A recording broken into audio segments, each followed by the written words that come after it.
the Spurs News Podcast, your home for all things Tottenham Hotspur. Now, here are your hosts.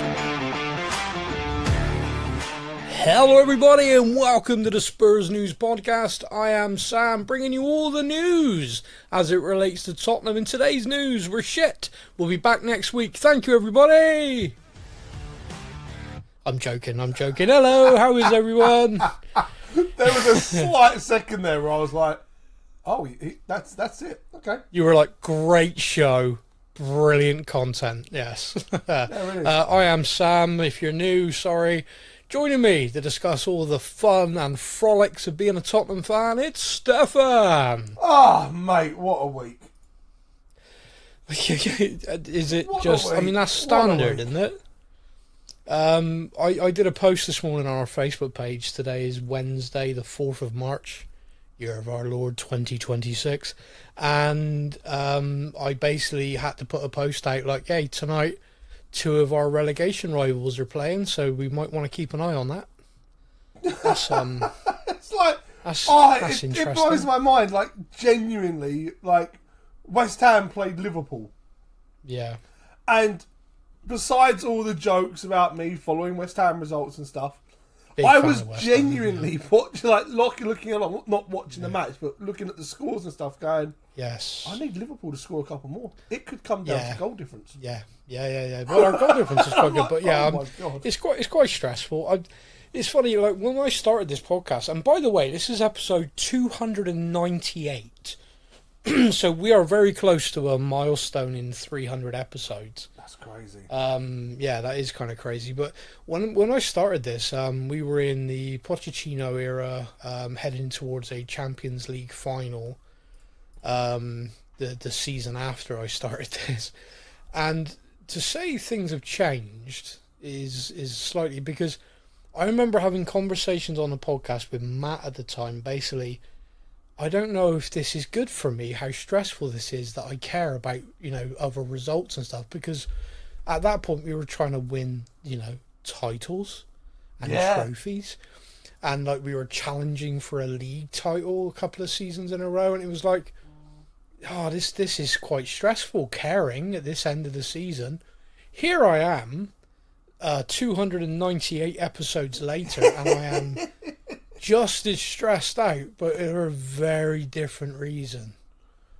But you gotta laugh, you gotta see the funny side. Now, I've got a bit of a kind of layout for the show today with things to discuss, but I'm learning from my past mistakes. We're going to open with going to our fellow fans and their questions and their topics to begin with, because otherwise I tend to answer everything, then I get to it and I'm like, oh yeah, I said that. Oh yeah, I've said Skip that. to minute 4. Yeah. To find the So answer. oopsie. Yep. So we are heading there now. Now it's time for your comments from our social media.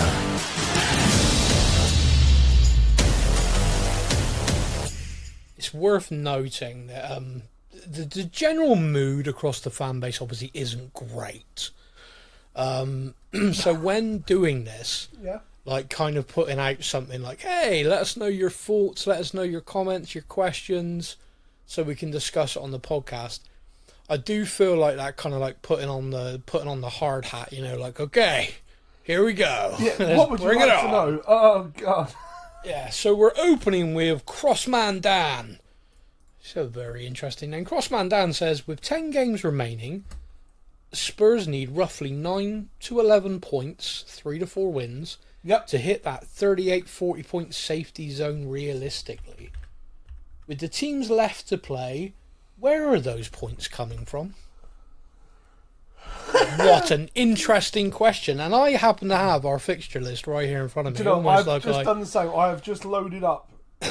almost like I'm prepared. I wrote them down, you see, because what I like to do is be prepared for the podcast, and I'm conscious of my audio, and like when you're typing, it comes across on the audio. Just saying that, just putting it out there that I'm better than you. I like that. So I'm in the moment. And as a Spurs fan, it's not a good place to be. So, tomorrow evening, as we record this, we play Crystal Palace at home. Then we go to Liverpool at Anfield. Then we host Nottingham Forest. What a game that is. Yeah. Then we go to Sunderland, and then we host Brighton. Then we go to Wolves, and then we go to Villa.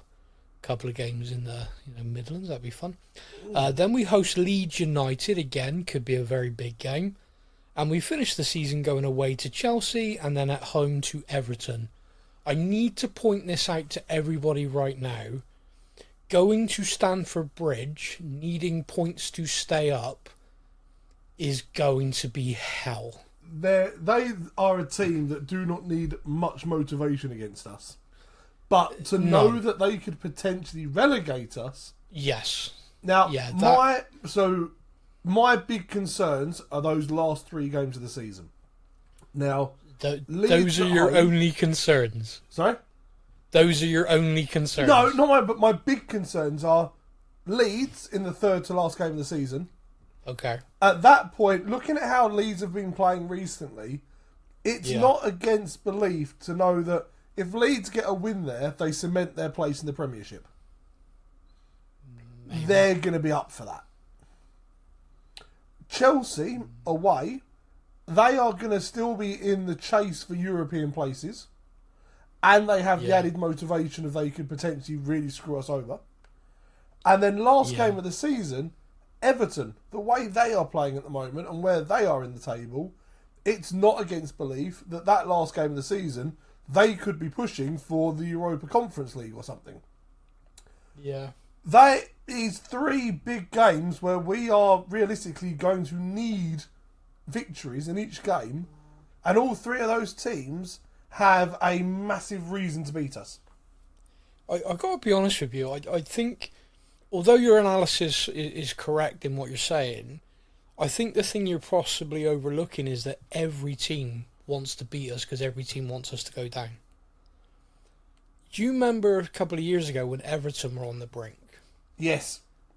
And everyone had that kind of like, I'd feel bad for the fans, but it'd be fucking funny if Everton went down. This massive club having to play in the Championship, that'd be amusing. Well, just like you look at the team, look at a squad of players. Yeah. I mean, directors of football in the Premier League are currently looking at our squad like a set of vultures. Yeah. It's not wrong insane. there. You feel like it's going to happen again now with us. Everyone's kind of looking at us go, oh, imagine a bit. I remember saying, I think I said before in the podcast, like when Newcastle went down.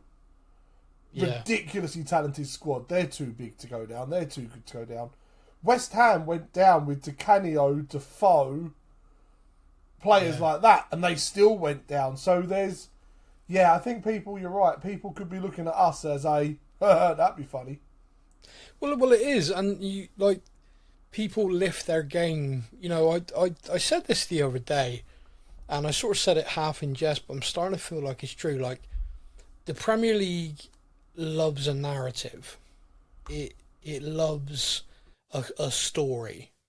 And this all just reminds me of Leicester City winning the title, where it became such a narrative, such a story that the Premier League wanted.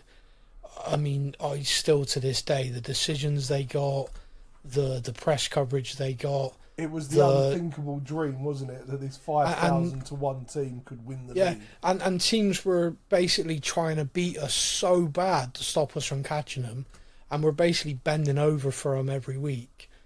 It was like, I remember watching it thinking, is this just me, like rose-tinted glasses? But as time's gone on, I'm watching more and more people look back at that and go, yeah, that was weird. Like, there was a real narrative. Yeah. And it feels that way again now with us being relegated. It's like a massive story for the Premier League. This big club is going to go down, and there seems to be a real press, like, it is just discussed constantly. There is a real kind of effort for everyone to go at us.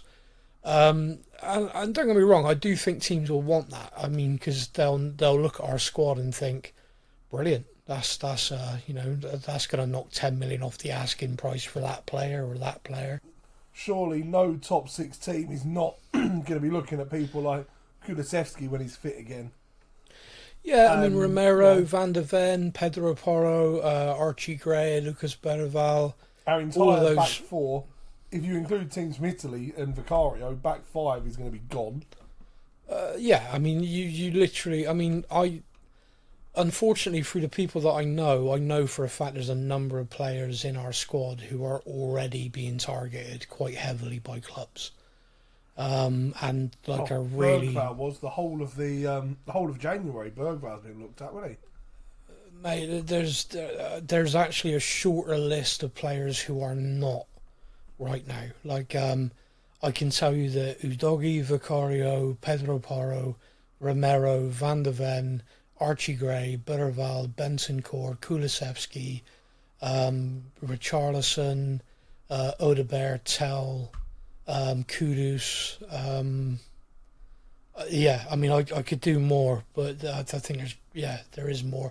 From the academy, Williams, Barnett, Moore, Donnelly, Lancashire, again, all being targeted by clubs for permanent transfer. That's crazy. Well, it's ironically, the nature. A lot of those players in the academy side would actually be getting first team football next season. Potentially, yeah, potentially. But then, do you get out of the championship, which has to be the priority? Yeah.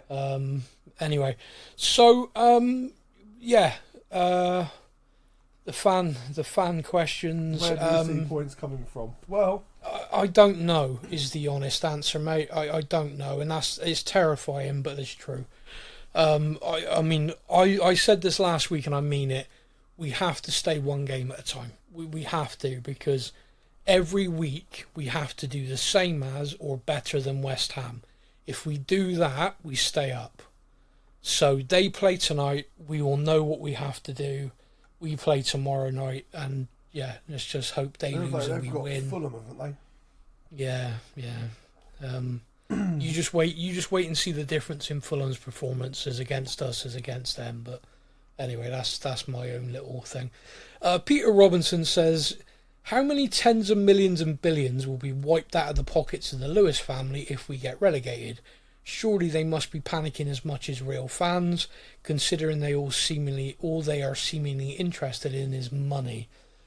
Personally, absolutely nothing would get wiped out of their pockets. The value of the club, you see, the thing is, people got to remember is ENIC purchased this football club for around £200 million. We could have our value decimated to like 25% of what it is currently, and they'd still make near 800 to 900 million if they sold us. Oh, it's a hard life, isn't it? But that's in, you know, it's investment. It is. They're an investment company. They invested 25 years ago, 200 million. In that time, they've probably put through another 150, say. So if you take, let's be uber generous and round it up to 500 million expenditure over 25 years. Jesus. And by the way, that's seriously nuts. Generous. The club has a value currently of just under 6 billion.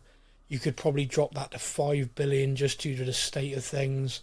If we got relegated and you halved it to 2.5 billion, they're still making £2 billion.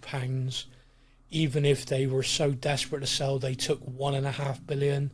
They're making 1 billion. So, no, they're fine. The rich don't, you know, it's painful. They don't care so much, do they?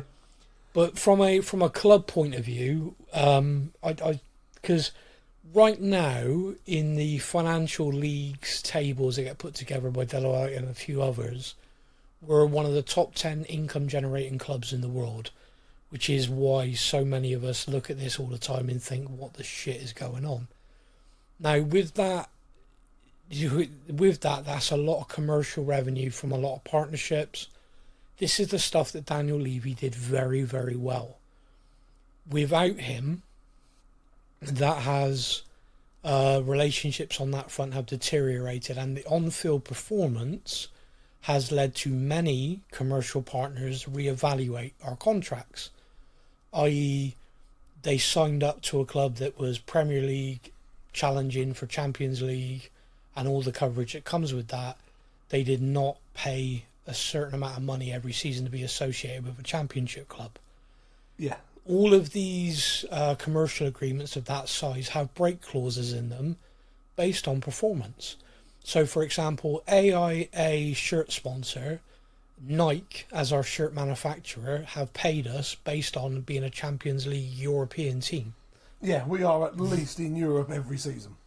They are not paying that money to continue this contract if we're in the Championship. So they will terminate. Even if we're kind of sitting where we are the last 2 seasons, even if, we scraped through 17th again, surely... Well, they would have... Up. You're not a European team anymore. You have an argument then, because as long as you maintain Premier League status... Now, I have not seen the contract, but I've come to know Daniel Levy pretty well over 25 years. He would not allow a break clause based on Premier League performance. He would allow it based on relegation, because in his mind that wouldn't have been never happened. A problem, yeah. Because any time you thought that might happen, the guy did everything to make sure it didn't. Something our new ownership did not do in January. Whether they just don't face the reality or whether they don't care, just completely inept, I don't know. And the Chuckle brothers of Vinay and Jurgen Lang wanting to keep Frank and make no signings is the most inept, insane thing I've ever heard or seen. So when it comes down to the financial aspect of the club, if we go down, we are fucked. There's no two ways about it. Every commercial agreement we have will be up in the air, every single one of them. Yeah. And if you are these companies, you are either going to renegotiate down hard, okay, currently we're giving you 10 million a season to be your kit manufacturer. In the Championship, the average is 600 grand, so we'll give you $1 million. That's a loss of 9 million straight away on the shirts. Your sponsor, okay, we give you 5 million plus this. That's now $1 million, straight away. Now, they're all going to be sensible enough to be looking at other Championship teams and go, right, they get paid this much. Why are we paying you 7 times the amount? You're a Championship team. It doesn't happen, and literally these companies will renegotiate on those terms and sign a new agreement on those terms, or they'll just walk away, because why would they want to spend money and being associated with a team in freefall? Nobody does. Now, some time ago, the Change for Spurs movement, I said to them, if you want to impact the club, you need to be contacting all of the sponsors and the corporate things, because no one wants to be associated with losing. 2 of the biggest deals we have around the stadium is the NFL and F1. Both of those brands do not want to be associated with loss. No. Don't want to be associated with a team in decline. Both of those brands, even though I think F1's got 6 years left, the NFL 4, have got termination clauses, which means that wonderful stadium that had a racetrack built under it and has custom built stuff for American football could lose both of those contracts if we get relegated. Jeez, the revenue look at this state of the art pitch, it moves. What does it move for? Oh, no fucking reason whatsoever. Yeah, these events and these things that go on help fund the stadium debt, because that's the thing that people are forgetting. We go down and we lose all that revenue. We are still trying to service best part of £1 billion of debt, which comes up again, the next tranche I think's next year. When I say we are fucked if we go down, I mean fucked as in we might not ever recover. Jeez. The whole squad would need to be sold, not just the players wanting out. We would need to sell them to fund any sort of rebuild. It would literally be like knocking us back to the Stone Age and starting again. Lovely training ground, lovely stadium. We now can't afford it, but we have it. What the fuck do we do now?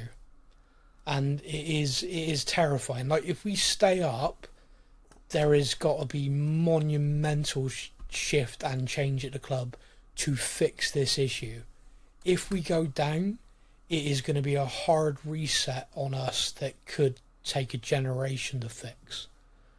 It is terrifying. You go through the finances, it is terrifying how bad it will get. So anyway, hopefully that's cheered everyone up.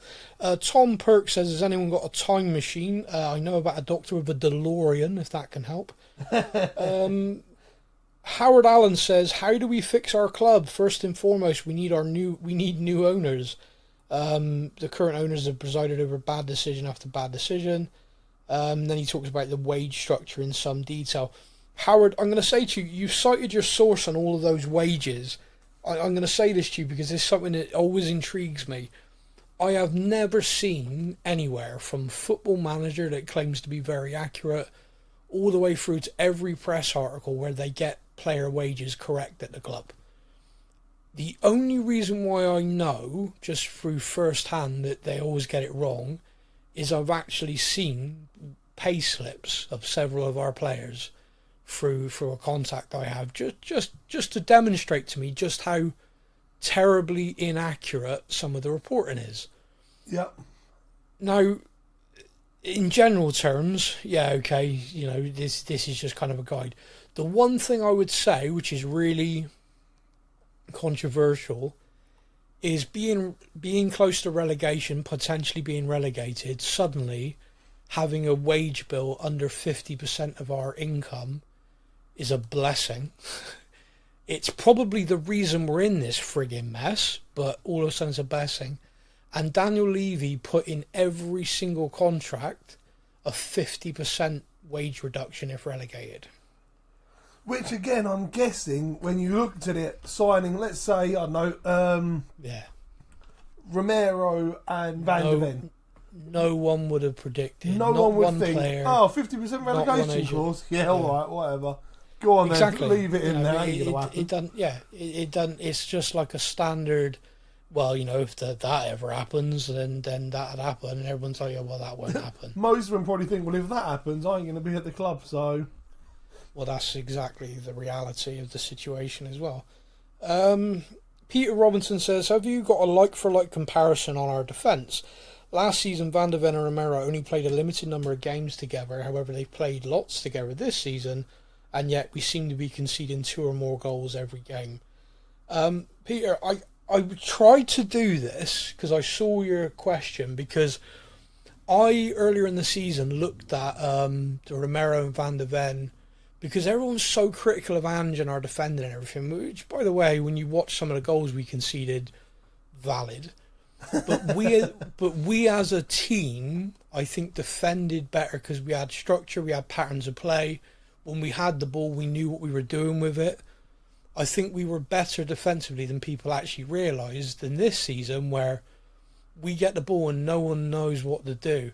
Nothing sums up the sheer what do I do when I have the ball than Vicario literally launching a kick out for a goal kick in our last game and looking around like, I just pumped it forward. What the hell do you want me to do? Like, everyone just looked lost.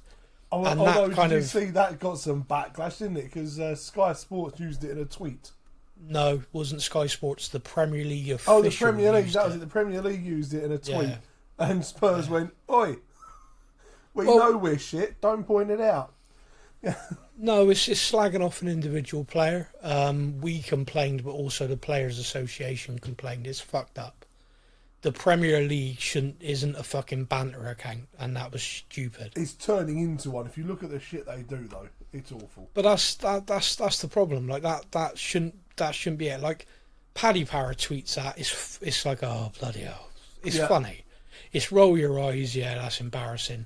Because they're in the equal. Last couple of weeks, Paddy Power have put some gems out there.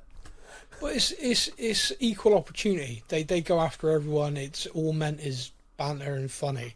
Yeah. The Premier League literally singling out one player from the game week for a mistake he made when their officials fuck up in every single game is beyond the pale. It's like, that's messed up.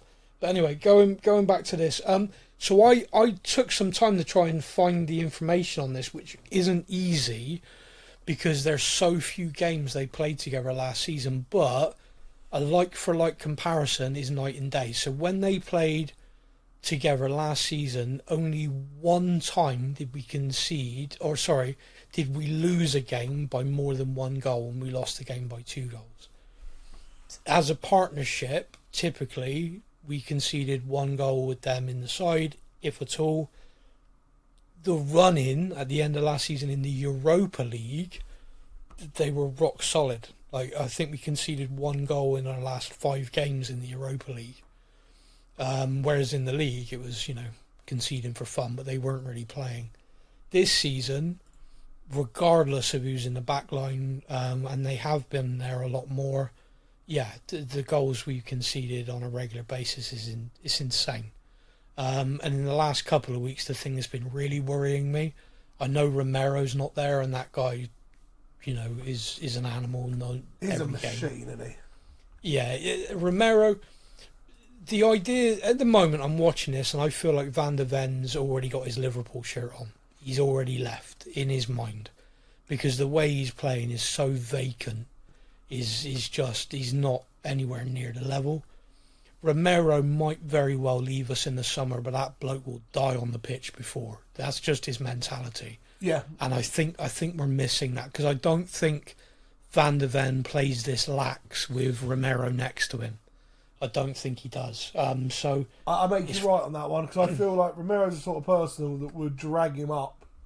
Yeah. Like, you will play this level. Like, I am not losing because you can't be asked.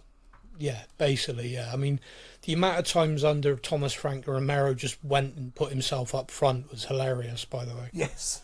Someone did a clip show the other day of basically, it was titled, it's a video on YouTube, and I think the title of it is like Romero, when Romero gets bored.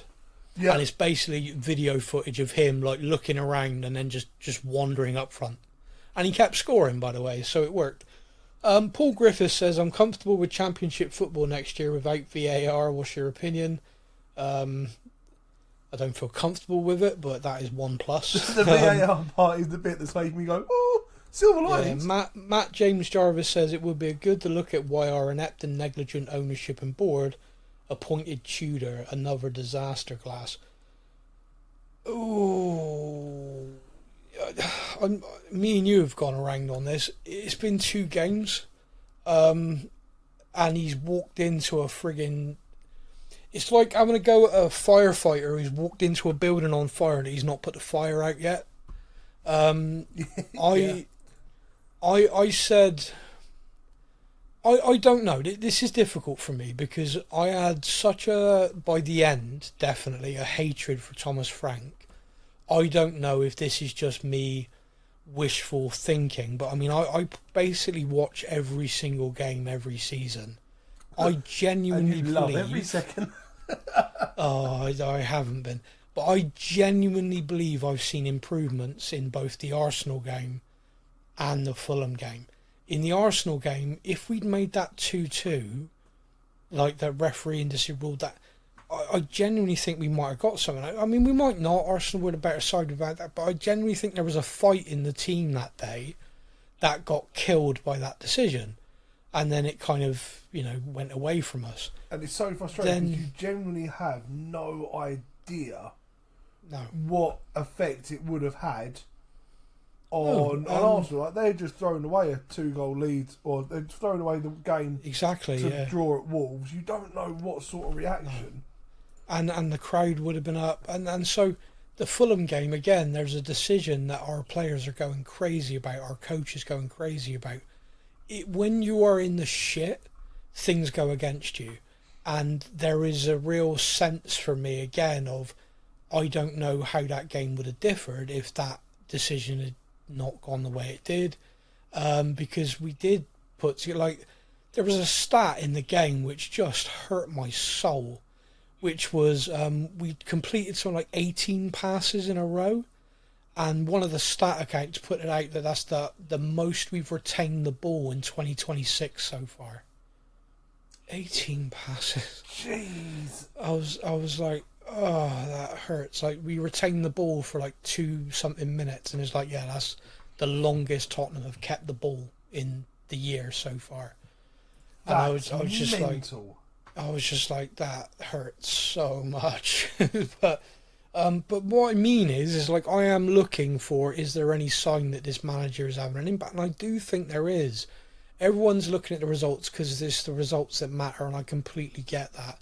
And you've said it, and a few other people have said it to me, like, we've not had a new manager bounce. Well, you can't fucking bounce if everyone's dead. Like, I know it sounds ridiculous, but it's like, like the most of the sort of, like, if he had every single player at his disposal and he's come in, I genuinely think you'd see a pick up, a kind of lift.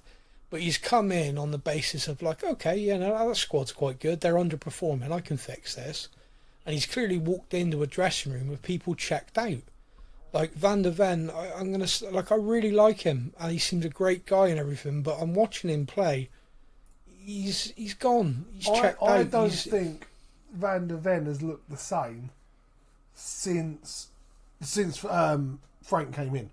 Yeah, no, and he gave that interview, didn't he, about when Ange was sacked, and he was saying, "I don't understand." No, like I did not understand how it happened. What's going on? No. The squad had an incredible togetherness, which they killed. In the summer, they killed it.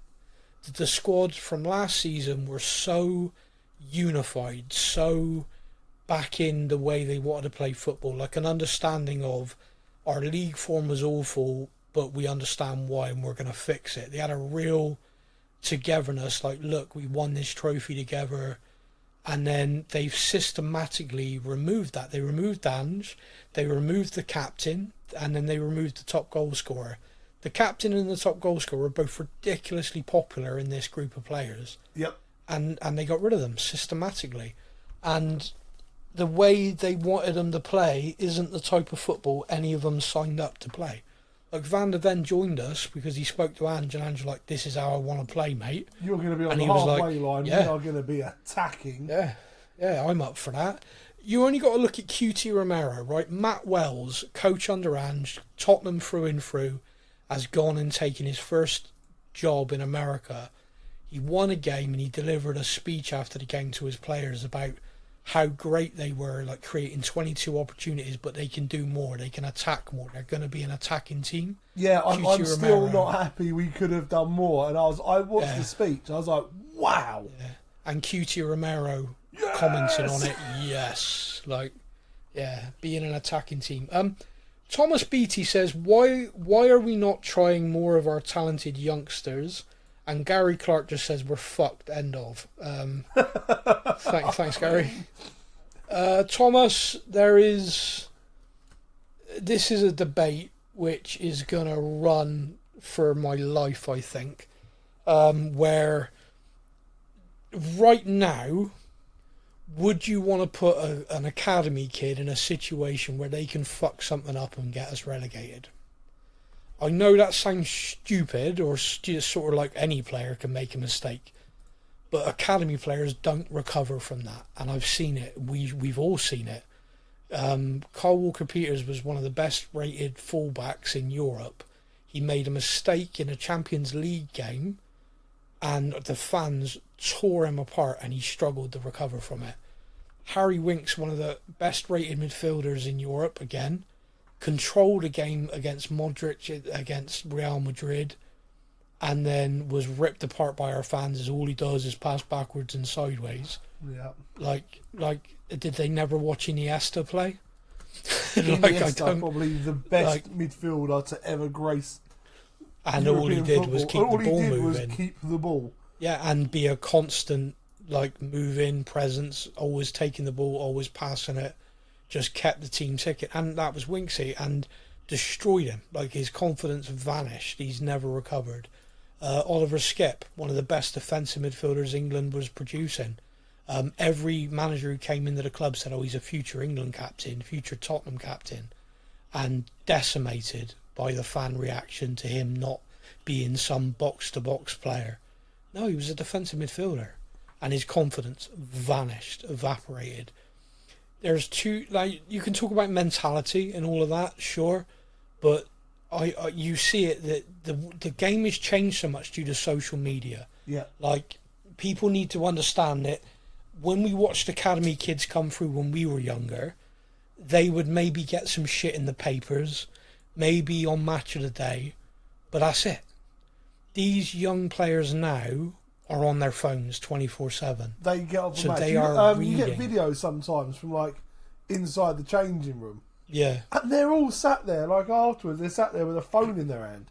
Yeah, and this, you imagine you've played your heart out, you think you've done well, and you go back and you put Twitter or whatever on, and it's just comment after comment of how shit you are. It's a different world we live in now, and I fear that you look at some of these young players. Mikey Moore is such a talented player, and he went up to Rangers on loan, and he had a really tough start up there. The manager wasn't doing very well. When he played, he was getting dragged off, like he wasn't getting on the ball. He didn't look strong enough. Yep. The whole idea of loans is to, work through those situations. The club backed him, the player backed himself, but Tottenham fans, he's so fucking overrated. He can't even perform in Scotland. I've seen. He can't even perform. Yeah, exactly. And now, Glasgow Rangers want him there for life. The fans think he's the second coming of Messi. He's drifting a wide left, wide right, playing in the middle. He is running games for him, and it's just like it's and he ridiculous. Goes on social media and he sees Spurs fans go, just slagging him off. Because now, what does it matter? It's Scotland. It's awful. It is awful, and so. Like the fan just said then, I'd love to see some of our younger players because I feel like they'd run through walls for the club rather than some of these mercenaries who are doing fuck all for us. I mean, I'm still annoyed at the whole Dane Scarlett situation. Yeah, why has he been allowed out on loan when we have a problem with goals? And that kid, for whatever anyone wants to say, the natural ability that kid's got in finishing. Yeah, he scores goals. Yeah, and he was loaned by Thomas Frank, saying he didn't need him. The same manager that didn't need our top goal scorer from last season when we're struggling with goals. Struggling for goals, yeah. No, it's just insanity that they backed the manager to make these decisions, then sacked him 2 weeks later. Yeah. But anyway, that's a whole other thing. So, thank you to everybody who sent in their comments and their thoughts. We got through as many as I could. If you sent them any... and I haven't read them out, apologies, I must have not seen them, but do nag me and I'll make sure we talk about it next week. Hilariously, in amongst all of the shit we're dealing with, we had a Champions League draw, which I think is the first time in the history of the competition a fan base just didn't give a fuck about it. Genuinely, I didn't know the draw was taking place until one of you guys put on the WhatsApp group, the Champions League draws today. And genuinely, in the back of my head, I was like, we're in it. Yeah, new boy cannot get his head around it's Atletico, not Atletico. I've had to correct every post he's done. Atletico, not Atletico. Atletico Madrid. We've drawn Atletico Madrid. We're away in the first leg, home in the second.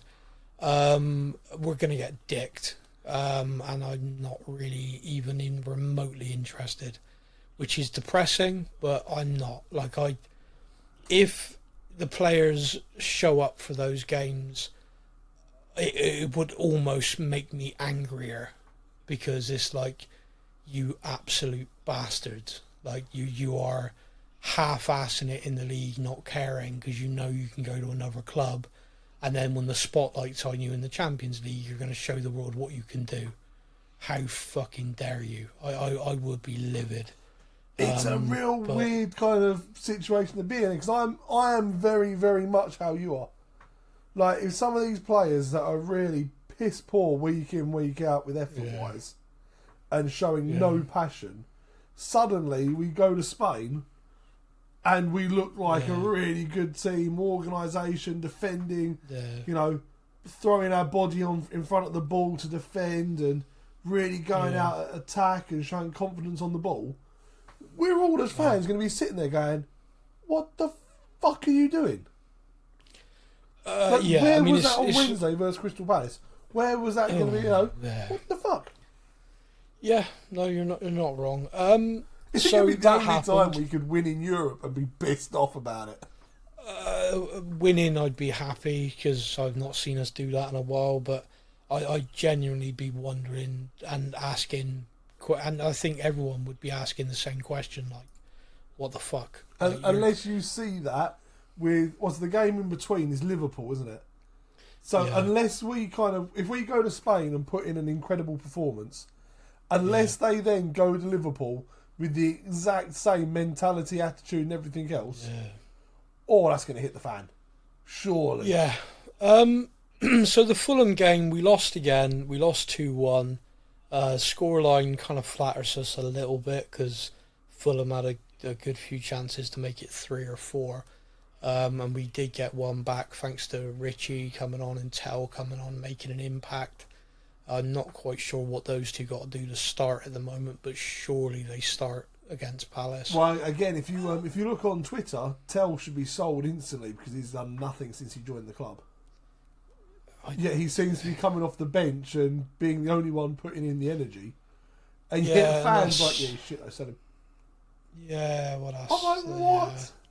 There's such a negativity around everything. But the thing we need to talk about from the Fulham game, and I think is really important, is that refereeing decision, because you got the week before where Kolomoani placed his hands on the back of Gabriel, who then jumped like an explosion. Yep. And the referee came out and said, the minute you place 2 hands like that on the back of an opponent, it's going to be given as a foul because you are giving the referee an easy decision. That was the official, from the Premier League Association, from a current referee, the official reason why that was given. Yep. We then play Fulham, where their striker puts 2 hands in the back of Dragusin and pushes him in the air. You can see it. It's not a dive. Dragusin's jumped and is pushed. And that goal's given. And so the club finally have actually stood up for itself and have contacted the Premier League Referee Association to say, you need to clarify this because last week our goal was ruled out and you told us why. Then this week this goal is given. Now tell us why. What the fuck? These decisions, when you are in the shit, go against you. There's no two ways about it. Any team who's been battling relegation forever will tell you refereeing decisions don't go your way. Like, things are against you. But I'm glad the club have finally strapped on a pair and have stood up for itself, because it's just mental. Like, it's ridiculous. Infuriating is one thing, but it's just the fact that it's happened that closely together. Yeah. And an actual referee has come out and gone, 2 hands in the back, that's a foul. We then watch 2 hands in the back and then go, no. Not a foul, yeah. See, now, the thing with this is, and I've always said this, is that when you had a system before VAR, I would just take refereeing decisions as, oh, he's fucked up there. Yeah, because I work on the theory, he's made a mistake. Like, the ref's got that wrong. He's seen it differently. It's, it happened in a fraction of a second, whatever. The fact now that you have VAR, you've got an official sat in the VAR box who went on TV and said 2 hands, that's a foul. But the VAR won't overrule the on-field decision because they don't see it as a clear and obvious error. And yet the guy in the VAR box is the one who's out there telling everyone, oh, 2 hands in the back, that's a foul, like, every time. Yeah, none of it makes sense to me. Like, I want it to make sense so badly, but it just doesn't. No, it's just... It's insane. And it is so difficult because we've now seen 3 times this has happened this season to us. Yeah. And each time it's happened, we've been given a different reasoning behind it. Yeah, so it's good that the club have asked. Like, I don't like what Arsenal and Nottingham Forest have done, where they've gone to social media, they've called referee. I don't like that. I feel like but at the same time, I do genuinely believe Arsenal now, maybe Forest, I don't know, I don't see a lot of their stuff, get refereed differently because of it. Because a referee will have in his mind, fuck, if I don't give him this 50-50, I'll be getting tagged in a tweet after this. Do you know what I mean? Yeah, I get you. And that's why I really don't like it. Like, clubs should not be allowed to do that. right into the referees association behind closed doors, having a conversation to say, look, you need to explain this because Explain that's this your to me how rationale. the fuck that makes sense. Yeah. And also there's like a situation which is a weird thing, but like let's say, for example, a decision like that is in the last day, we're playing Everton, we need a draw or a win to whatever stay up. Everton score with a guy being pushed 2 hands in the back, like that Fulham goal, right? Yep. We get relegated because of that goal. You would genuinely, and I like in sport, this is like not, but you would genuinely, as a club, have a actionable case of like, well, you've cost us best part of 300 million based on a decision error. Like, we're going to sue. Now, that it doesn't really happen in sports stuff like that, but you have seen a number of clubs say already and have sought legal advice that, okay, we were relegated in the seasons where Man City are potentially going to get done for cheating. Yep. Therefore, we're going to sue the Premier League because they've allowed that to happen. We've had massive financial losses in an unfair like. There are already rumblings about this, which is why I think the Man City case has still not been announced. I think they're so friggin' holy shit. We need to get all our ducks in a row because people are going to come out screaming. Either way, Like, they are fucked because Yeah. they let Man City off Yeah. and they open the floodgates. Oh yeah, Newcastle are just sat there with their hands rubbed together. Yeah, they say, okay, fine. They open the floodgates to all that side of it. Yeah. They fine them or dock them or do whatever and find Man City guilty. They open the floodgates for To every people club saying, to go, well, hang wait a on. minute. Yeah, We well, hang finished on a second minute. that season. Or Yeah, we well, finished fifth like- that season. We should have been in the Champions League. That would have got us. Like, and again, right now, let's say we finish in the relegation zone, like 18th. Man City then in the summer have a point deduction, which would have meant if they'd had it applied earlier, they'd have been relegated instead of us. Yep. There's an actionable case. So You've got the There's a relegation lot places. to it. You've got everyone who finished 5th, 6th, 7th, 8th and maybe 9th. You've Could got then be bumped arguments up a everywhere. division, Europa place. You've got prize money arguments. You've got honours arguments. It is a cluster, and it's why it's taken so long. So it is Crystal Palace next. It's a home game, so we're not expecting anything. It's a difficult place to Tottenham Hotspur Stadium. Brennan Johnson's going to come back and score at the back post. Mate, I hadn't even thought about that. Fuck's sake. And he's then Johnson going to scores the celebrate winner. with the shush thing, and it's going to hurt so much. Look, If there's Brennan Johnson like scores, I genuinely may cry. Good, that's right then. Grown men crying, that's what we need. Look, like I said, 1 week at a time, one game week at a time. Tonight, Fulham host West Ham, Man City host Forest. We are all Fulham fans this evening. Go on, the Cottagers. Go on.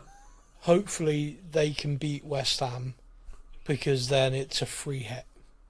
If West Ham win, then the gap between us is 1 point. And we have to win. Do you see what I mean? It's like this is why every game right now is like holy shit. Massive. Yeah, because if it goes to 1 point, I just don't see us getting out of it. So, Fulham West Ham tonight, Man City Forest tonight. Keep an eye on those games. We play Palace tomorrow. It is a kind of prayer to the football gods that somehow we start to click, like something in the side clicks. Some players start to come back. I mean, everyone still seems to be out. It is a horrific mess we're in. But like I said, one game week at a time. Focus on, we have to do the same or better than West Ham every week to stay up. That's the reality. Yeah. So that's where we're at. They go to Fulham. We host Crystal Palace. There we are. Mate, that's the show. That is everything. There's plenty of other things we could talk about, but to be honest with you, I've depressed myself so much, I need to go and start day drinking. Yeah, makes sense. It is literally, everybody, 10 games to save this football club. Not just save our season or keep us up, it is to save this football club. I cannot overstate the financial impact of going down. I cannot overstate the horrific nature of the position we're in. It is 10 games. 1 week at a time. Let's beat Crystal Palace and give ourselves a fighting chance. Until next week, everybody, keep everything crossed for a result. We'll be back to talk about where we're at after the Palace game and Liverpool. He says, slowly sliding into oblivion. Until then, everybody, you all take care. And come on, Fulham.